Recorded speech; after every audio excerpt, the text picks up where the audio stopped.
instructor, Dr. Paulino Tagailo. So I am Michelle Alardi from BScreen 3 Bravo. So today I'm gonna show you the interior and exterior basic parts of manual vehicle. So let's go. Next we have the windshield. So a windshield is a transparent screen providing visibility while protecting occupants from the elements and debris. Its aerodynamic curvature contributes to reducing wind resistance. So next of the windshield, we have windshield wiper. So a windshield wiper is a mechanical arm with a rubber blade used to clear rain, snow, and debris from the windshield, ensuring clear visibility for a driver. The wiping frequency is adjustable to match the intensity of precipitation. And also, we have the grill. So, the function of the grill, it is located at the front of the vehicle. The grill allows airflow to the radiator for engine cooling. Its design often incorporates the manufacturer emblem and contributes to the vehicle aesthetics. So next one, we have the headlight.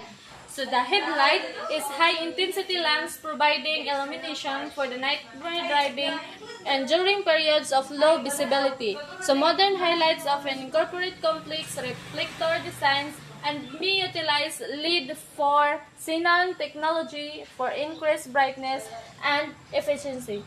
So the bumper is a horizontal bar constructed of steel, aluminum, or reinforced plastic mounted at the front of the rear of a vehicle to absorb impact in a low-speed collision, minimizing damage to the body. So bumpers are designed to meet specific regulatory standards for impact resistance and pedestrian safety. So the next function and parts of the vehicle is a wheel. So a wheel is a circular component that rotates on an axle, enabling the vehicle to move. Wheels are typically constructed from the steel or aluminum alloys and are fitted with tires. After the wheel, we have the hubcaps. This one. So the hubcaps is decorative covers that fit over the center of the wheel, concealing the lug nuts and adding to the vehicle's aesthetic appeal. They may also offer some protections against dirt and corrosion. Outside mirror. So the outside mirror is reflective surfaces mounted on the exterior of the vehicle, providing the driver with a view of the surrounding traffic. Modern mirrors often incorporate features such as electric adjustment, heating elements to prevent fogging, and blind spot monitoring system. So next we have door. So the door is a hang panel that allows entry and exit from the vehicle's cabin. Doors provide structural support and protection for occupants in the event of collision. So a lever or grip used to open and close the vehicle's doors. Door handles are typically spring-loaded and connected to a latching mechanism. So this is the handle. So next we have window. So this is the window. So the function of the window is the transparent panels providing visibility and ventilation for the vehicle's occupants. Windows are typically made of tempered glass for safety and may be tinted to reduce glare and heat. So this is the window. So next we have the cargo box. Compartment typically at the rear of the vehicle in trucks or SUVs designed for carrying goods or equipment. Cargo boxes vary in any size and configuration depending on the vehicle type. I'll show you the tail lights. So tail lights are the red lights on the rear of a vehicle that improve visibility and signal to other drivers when you are braking, turning, or changing lanes. So next, this is plate number. I'm gonna show you the functions of plate number. So a vehicle's plate number serves as its unique legal identifier, functioning for identification, registration, and security purposes by linking a specific vehicle to its owner and history.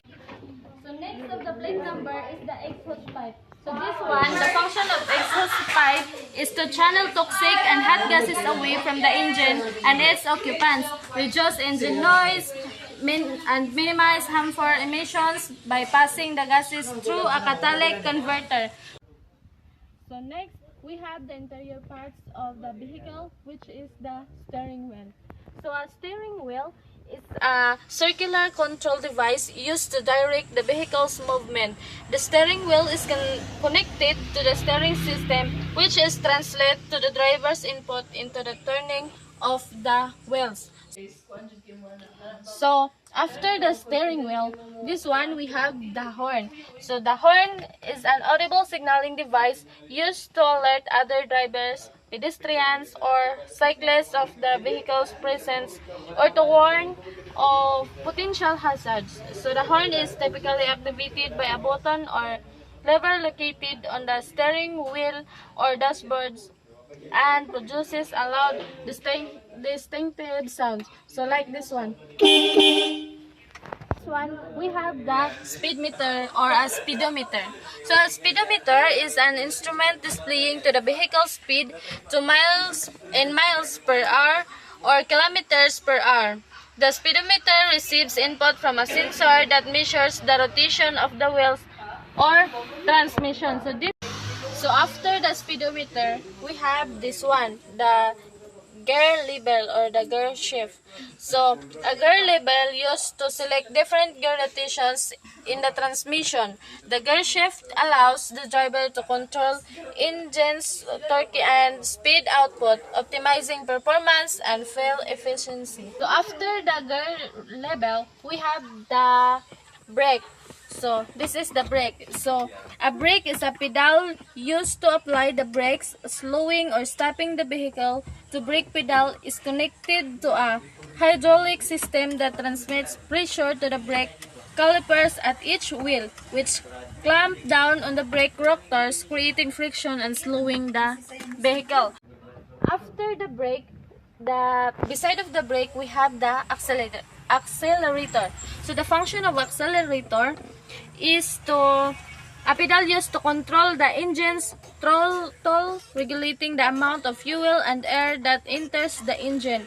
Depressing the accelerator pedal increases the engine's power output, causing the vehicle to accelerate. So next one, we have this one, which is a seat belt.